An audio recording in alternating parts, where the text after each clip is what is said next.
You've been hearing that May of 2024 has the best astrology of this year from 1,000,001 astrologers. I have. I'm also an astrologer. Here's why I think this is the conclusion from most people. Multiple planets are in their home signs in May, and at the end of May, Jupiter is changing signs for a whole year. For certain signs, that's a really nice change. Those are mutable signs, Gemini in particular. But those other planets, that's going to be Venus entering Taurus on the 29th of April, kind of chilling there for all of May. Venus especially is about beauty, love, relationships, aesthetics, design, art, very much like goddess energy. Having that energy at home where it is most comfortable, where Venus can Venus to her fullest extent. Well, girl, that is nice. It's especially nice if you have Taurus placements or Venus in Taurus, but it's lovely for everybody. Venus is on everyone's side this month. The next one is Mars. Mars will be in Aries for that month, mostly, starting on April 30th. Mars is at home in Aries. Mars, the god of war, combat, fiery aggression, our energy, our force and drive in the world, as well as anger, but motivation too. Kind of problem solving, how we go after doing anything, ever. Mars is at home. We generally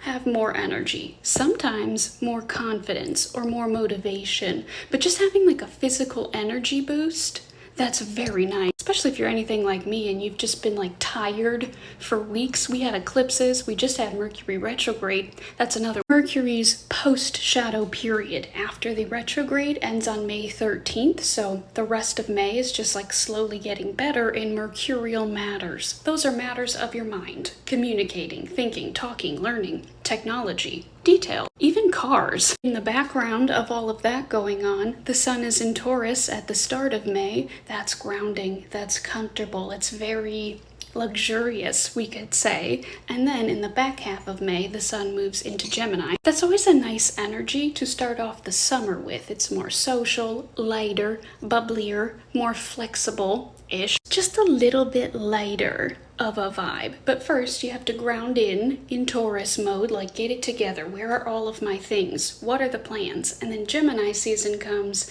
we can kind of relax, enjoy our communication. Sans Mercury. Sans, I'm such a Capricorn. Speaking of Gemini stuff going on, that Jupiter and Gemini thing is happening at the end of May, staying there until June of next year. People who have Gemini placements or mutable sign placements will enjoy this. Jupiter is the greater benefic in astrology. He is about abundance and a lot of fun, optimism. It's expanding, growing, whatever it is, wherever it is, whatever its contact. In this case, Gemini themed. Fun, communication, learning, talking, expressing yourself. Lots of information to and fro. A lot more variety, maybe even some playfulness, some humor, some fun, some lightheartedness, some joke. That growth could extend through our communication, our networks, and that could benefit us in a myriad of ways, probably in the Gemini house in your chart. But if that house happens to be maybe a work-related house, your communication is going well there. You're meeting people, you're networking in a way that's like really expansive for you, maybe for your career. Or if this was in a relationship house, your communications might bring you relationship. Whatever house Gemini is in your chart is kind of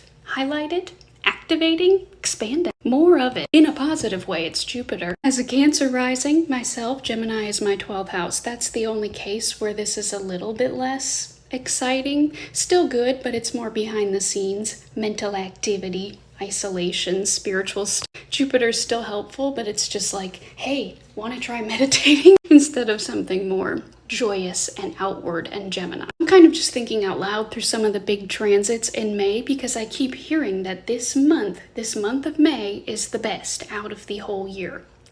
Yeah, well, that makes sense just for this month, but when I look comparatively, what's happening down the road, maybe November, December, these same planets not in comfy places, many of them going backwards, retrograde, particularly Mars moving into Gemini, then Cancer, doing a retrograde in there at the end of the year.